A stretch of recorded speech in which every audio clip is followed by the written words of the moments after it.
ပြောမယ်အကြောင်းလေးကဘာလဲဆိုလို့ရှိရင်ဒီ generative AI နဲ့ agentic AI ကဘလို့ကွာလဲပေါ့နော်သူတို့ရဲ့ကွာခြားချက်အဲ့တော့ဒီနေ့ခေတ်မှာတော်တော်များများသုံးနေတဲ့ ChatGPT တို့ Gemini တို့အဲ့ဒါတွေကကြတော့သူကဘာလဲဆိုလို့ရှိရင်ကြတော့ generative AI reactive ဖြစ်တယ်ကိုကတခုခုသွားမေးမှပြောမှကိုယ့်ရဲ့ prompt ပေါ်မှာမူတည်ပြီးတော့မှသူတို့က generate လုပ်ပေးတယ် text တွေပဲဖြစ်ဖြစ် image တွေပဲဖြစ်ဖြစ်codeဒီ code တွေပဲဖြစ်ဖြစ်ပေါ့နော်ကိုယ့်ရဲ့ request ပေါ်မှာမူတည်ပြီးတော့မှသူတို့ကထုတ်ပြရတော့သူတို့က brilliant ဖြစ်တယ်ဒါပေမဲ့လည်းကိုက instruction ပေးမှသာအဲ့ပေးတဲ့ instruction အတိုင်းသူတို့က conversation လုပ်ပြီးတော့မှပြန်ပြောတယ်အဲ့တော့သူတို့က reactive ဖြစ်တဲ့ creator တွေပေါ့နော်ဒါပေမဲ့ agentic AI kit ရောက်တဲ့ချိန်ကြလို့ရှင်တော့ဘာဖြစ်မလဲဆိုလို့ရှင်သူတို့က proactive ဖြစ်တယ်ပေါ့ဘာလို့ဆိုကိုကတစ်ခါတော့ဘေးလုပ်ထားပြီဆိုတာနဲ့အဲ့ဒီပုံမှာမူတည်ပြီးတော့မှဒီအချိန်ဆိုဒါလုပ်ရမယ်ဆိုပြီးတော့မှသူ့ဘက်သူပဲ plan လုပ်တယ် design လုပ်တယ်ပြီးသူလုပ်တဲ့ဥမာ execute task ပေါ့နော် email ပို့တင်တာ appointment book လုပ်တင်တာအဲ့ဒါတွေအားလုံးကိုဒီလူရဲ့ guide နဲ့အများကြီးပါစရာမလိုဘဲနဲ့သူ့ဘက်သူလုပ်သွားနိုင်တယ်ဥပမာပြောမယ်ဆိုလို့ရှိရင်တော့ဒီ executive assistant လေးပေါ့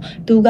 ပြောတဲ့ဟာကိုလုပ်ယုံနေမကပဲနဲ့သူကိုယ်တိုင်လည်း initiative တွေယူပြီးတော့မှဥမာ appointment booking လုပ်တာပြီးရင်calendar monitor လုပ်ပြီးတော့မှဒီအချိန်တွေတော့အားပါတယ်ဆိုပြန်ပြောတာအားတဲ့အချိန်တွေကိုယူပါမယ်ဆိုလို့ရှိရင်လည်း book လုပ်ပေးတာ email ပို့ပေးတာအဲ့ဒီလိုမျိုး action တွေပါတခါတည်းလုပ်နိုင်တဲ့ agentic AI ပေါ့အဲ့တော့ဒီ co-op ဒီနောက်တစ်ပတ်ဆိုလို့ရှိရင်စပြီးတော့အတူတူဒီစောက်ရမယ့်အရာကတော့ဒါလေးပေါ့ကိုယ်ပိုင် AI agent တွေစောက်မယ်ကိုယ့်ရဲ့ project ကိုယ့်ရဲ့ idea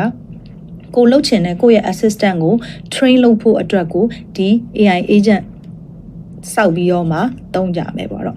roadmap အနေနဲ့ပြောမယ်ဆိုလို့ရှိရင်တော့လက်ရှိခေတ်ကတော့ပေါ့နော် generative AI ကတော့ dominate ပို့ပြီးတော့မှဖြစ်တယ်ဒီကိုက prompt ပေးလိုက်မယ်သူကနေပြီးတော့မှ output တွေပြန်ထုတ်ပေးတယ်ဒါတိုင်းတော်တော်လေးကိုအသုံးဝင်နေပြီပေါ့ဒါပေမဲ့ near future မှာတော့ဘာဖြစ်လာမလဲဆိုလို့ရှိရင်ဒီ AI agent တွေကိုသုံးပြီးတော့မှကိုယ့်ကိုကူညီပေးမှာအမကိုကနေ့စဉ်နေ့တိုင်းသတင်းစာတွေတွားဖတ်တယ်နေ့စဉ်နေ့တိုင်း immigration နဲ့ပတ်သက်တဲ့ policy changes တွေတွားကြည့်တယ်အဲ့တော့ဒါကနေ့စဉ်နေ့တိုင်းလုပ်နေရတဲ့အလုပ်ဆိုလို့ရှိရင်ကြတော့ကိုသိချင်တာကပါလဲဒီနေ့ changes ပါရှိလဲဒီနေ့ရဲ့ hot topic ကပါလဲအဲ့ဒါကိုပဲကိုသိချင်တယ်ဆိုလို့ရှိရင်ဒီ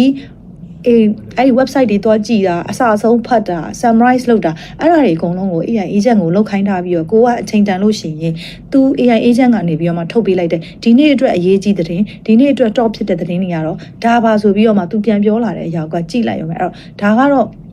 near future လို့ပြောပေမဲ့လက်ရှိဒီ co-op မှာလောက်ကြမဲ့အရာကတော့ဒါပဲဖြစ်တယ်ပေါ့အဲ့တော့နောက်တစ်ဆင့်ကြလို့ရှင်တော့ဘာဖြစ်လာမလဲဆိုလို့ရှိရင်ဒီ AI agent တွေအများကြီးဖြစ်လာပြီးတော့မှသူတို့အချင်းချင်းလဲချိတ်ဆက်ပြီးတော့မှအလုပ်လုပ်မယ်ပြီးရင်လူ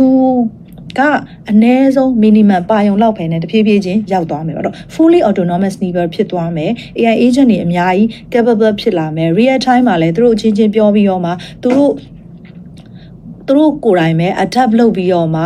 perform လုပ်နိုင်သွားမယ်အဲ့တော့အဲ့ဒီအပြင်ကိုသူကဘာဖြစ်လာမလဲဆိုလို့ရှိရင်ကြတော့အခုလက်ရှိအဆင့်မှာကြတော့ကိုသင်ထားတဲ့အတိုင်းကိုပေးထားတဲ့ knowledge ကိုမှယူပြီးတော့မှ तू ကအဲ့အတိုင်းကိုမှ follow လုပ်တာနောက်တဖြည်းဖြည်းချင်းပေါ့နော်တကယ် mature ဖြစ်လာတဲ့ခါကျရင် तू ကဘာလဲဆိုလို့ရှိရင်လူတွေလိုပဲခလေးလေးတွေငယ်က